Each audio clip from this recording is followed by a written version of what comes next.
All right, it's Armen and Levack live at U Albany. Saw the Great Dane statue. That was pretty cool. I took a picture with it. Maybe that was weird, but don't worry about that. It's funny because they've never let me in here before. Like, just academically speaking, I wasn't allowed here. So yeah, you guys... when we pulled in, the first thing Levack said, "Wow, I've never been on this campus sober." So let's just put that on the record that happened. That's not entirely. That happened. There was. So here are the Thompson Trio. They are the ones that we should be talking about, and not Levack and his drinking style. Now, the Thompson Trio, huge part of U Albany Lacrosse, who made it to the second round of the NCAA tournament this weekend, playing Notre Dame, and we have Miles Lyle brothers and Ty Cousin. Did I do that right?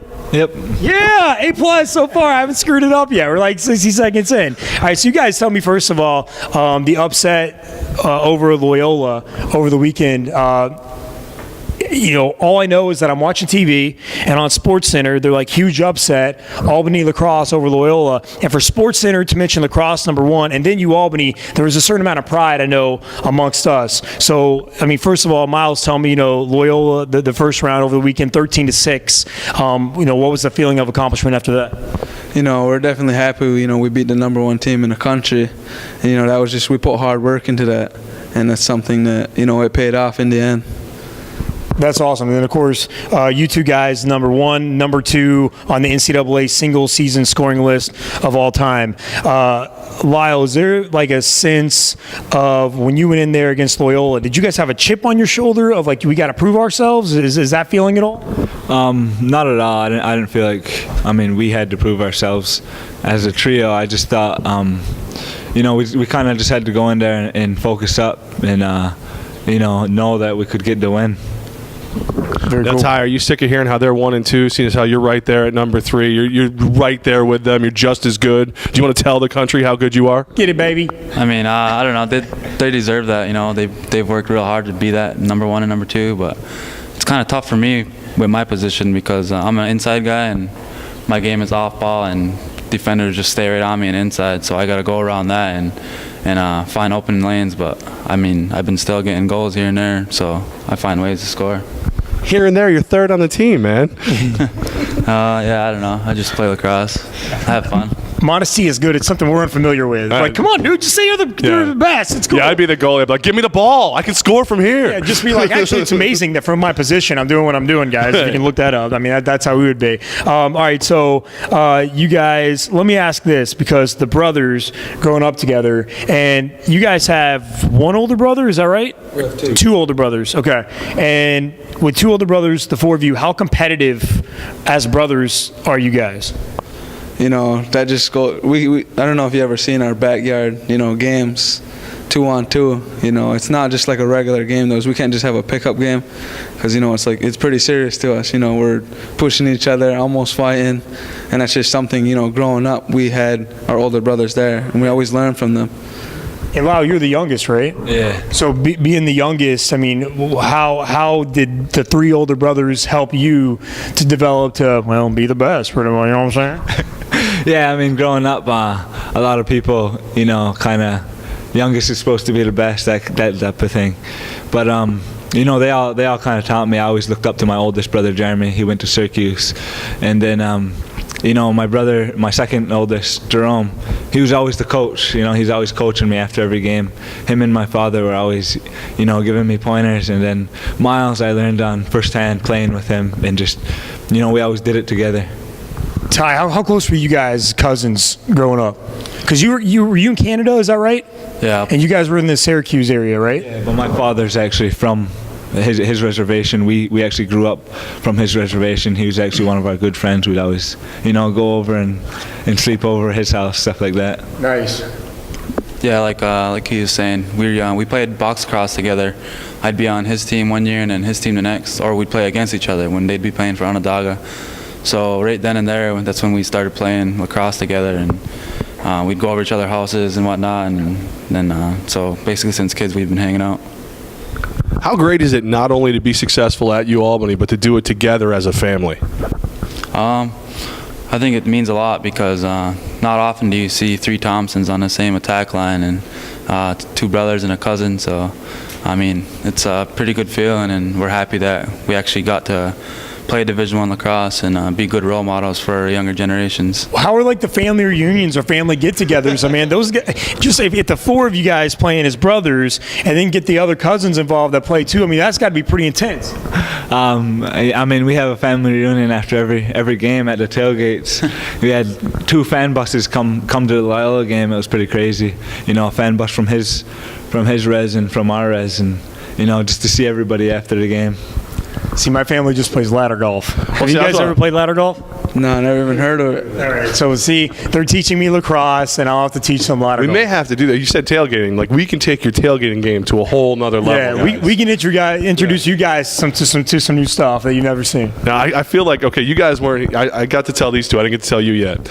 Earlier, before we came over, Armen had the great idea, never seeing lacrosse before, that if he did like a 40-yard route, like a football route, would you guys be able to hit him with a lacrosse ball, and would it hurt?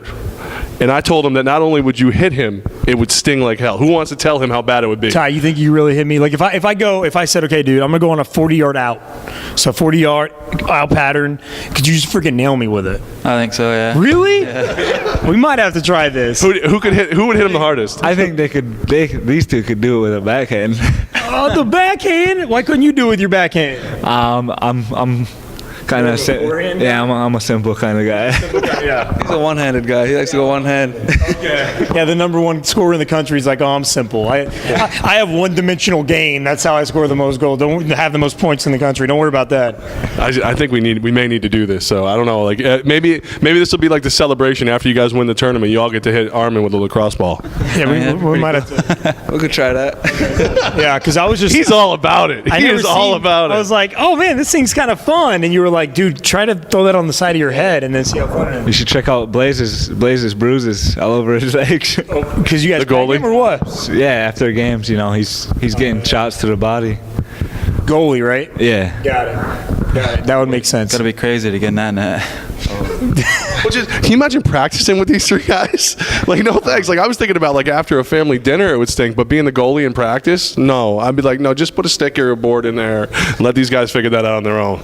Now, you guys, we've talked about your Native American culture and how close your family is, and we in the sports world have to bring up the fact that the Washington Redskins, and I wanted to ask you guys, and I asked you beforehand if it was okay if I asked you this, but just kind of your feeling on that name.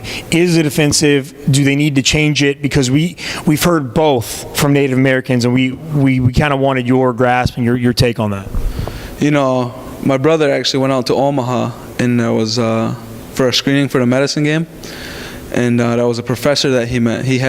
My brother actually had a Washington Redskins hat on, and he's like, do you know the real meaning behind that? And my brother didn't know nothing about it, and this professor actually wrote a book on it and what the Redskin actually means. And he read the book, and he gave us the book, and we read it, and we found out that it is pretty offensive. We didn't really care. We didn't really know the meaning behind it at first. But, we read that book, and we found out that it was offensive. And I actually owned the Washington Redskins blanket. I actually shot it away now. Now that I know the meaning behind it. But I heard you're still an RG3 fan, though. Yeah.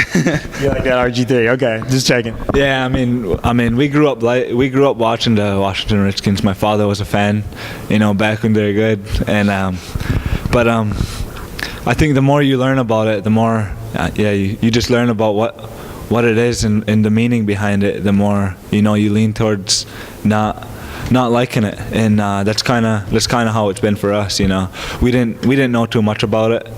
We grew up watching the Washington Redskins, and now that we have a little bit more knowledge about what the mascot is and how it is offending to us, we kind of going against the Washington Redskins now. Gotcha. Well, we do too, but that's because they're in the NFC East, so don't worry about that. Ty, you want to add anything? Or? I feel like similar to them, you grow up and that's their name, the Washington Redskins. So you don't really know too much about it. That's just the name. But I didn't really care about it when people were talking about it until I actually watched a segment on ESPN, and there was natives talking about it. And then it made me realize like it is offensive, and I kind of wanted them to change the name. Just like similar to the Cleveland Indians, they talked about how their name, their success has been down, and they think it's because of the name, and they feel like if they change the name, they'll have more success, I guess you could say. Well, and it's also because the Cleveland Indians suck, but don't worry about that. I think it's more offensive to Cleveland. This Cleveland part is probably pretty bad, but Yeah, that they're terrible. It's Armen and Levack, bro, with the Thompson Trio, hanging out at UAlbany. And all right, so how weird is it going to be next year, Lyle, when these two guys aren't here anymore? I mean, you probably don't want to think about that yet because obviously you guys still have some work to do this year. But how strange is that going to be? Yeah, it was just. Yeah, I don't really want to think about it. I mean, just finish up the year, but next year, I guess I have no choice but to look forward to it. see what I have on my own. Fair, yeah. But I think we have some good talent coming in, and I'm gonna, hopefully somewhat fill their spots. I mean, there's huge shoes to fill there, but I'm gonna do my best to have another successful season. were you guys kind of expecting them to go, oh, I can't wait, just the camera all to me, it's all about me when they're gone, once they graduate I get to be myself and do my own thing? Did you guys kind of expect that from them right there? You can tell the truth, it's fine, we're all friends. I don't even know how to segue from that, by the way. Thanks for that. I wanted to ask you guys about Coach Scott Marr. He's the only head coach for UAlbany in the Division I era since Division I lacrosse, and you guys have had a lot of success under him. Obviously, recently with multiple years now going to the NCAA tournament, 2 NCAA tournament wins, including last weekend's against Loyola. Miles, tell me about Coach Marr. I mean, obviously, I don't know anything about him. What do I need to know? Pretty much he's the man. He lets us play lacrosse, and that's one thing that he told us, coming in as freshmen. He told me that he's going to put the best players on the field. And, right there, he's more than a coach to me. I would say we had a friendship right off the bat. That's something that, we came together, we became friends. I can text him, about anything, and he's willing to help. And that's something that, I like about him. That's cool. Ty, do you want to add anything? Similar to what he was saying, right when my first visit here, that was a big reason why I knew I wanted to come here, was because of Coach Marr. Just that friendship you get right off the start, and it carries over to the field. He lets us play the way we like to play, is run and gun, fast pace, and overall, he's just a good guy and good friend, and we're glad we made the decision to come here. Yeah, I mean, I just about the record thing, holding the record, I give a lot of credit to him because, he lets me play and I initiate with our offense, I would say about 80% of the time, and that's him trusting in me, and I think that's huge for not only me but for us as an offense. I give him the credit for me getting to that record, because if I was anywhere else, I wouldn't be able to do that. But he lets us play. He lets us do anything we want. Gives us the freedom of backhands between the legs, anything we want, and it's just fun to play for him. You sound like the Harlem Globetrotters, man. I mean, I'm like really pumped up right now. I actually have to see a lacrosse game live. We actually been compared to the Harlem Globetrotters. Yeah. Nice. Well, then let's hope Notre Dame is the Generals then this week. Okay? Yeah, no joke. Yeah, guys, tell us about Notre Dame this weekend. What do you see when you see Notre Dame on Saturday, 2 o'clock or 2:30 in Hempstead, New York? We definitely see a fast-paced game because they don't want to slow it down, and we're not known for slowing it down. We like to play that fast-paced game. It's going to be a good game to watch. Be a fun game to watch. Yeah, same thing. I mean, they're really similar to Loyola, but I don't think they have a matchup like last week I was going against Fletcher. He's the top defenseman in the league, but I think they're very similar to Loyola, where they're up and down the field, and that fits right into how we want to play. I feel like with our offense, we're just going to play how we play, and not going to look back. But our defense has a good plan, and they have one really good guy, and we have a good game plan to stop him. And their goalie's a righty, so that's always a good thing to know ahead of time. But we're going to be ready Saturday. Well, best of luck, guys, and let's keep this thing rolling. Maybe we can. I know you got a whole media tour ahead of you. You guys are stars now, and so.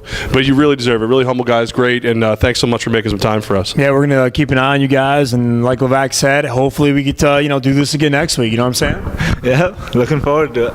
Yep, thank you. I just want to point out everybody we've interviewed has won a championship. I'm just going to put that out there. Yeah, so. we've been on the air for 2 months now, and we've had some pretty. Patsos, we got him with Siena. We got Patsos gives us credit too because we make him.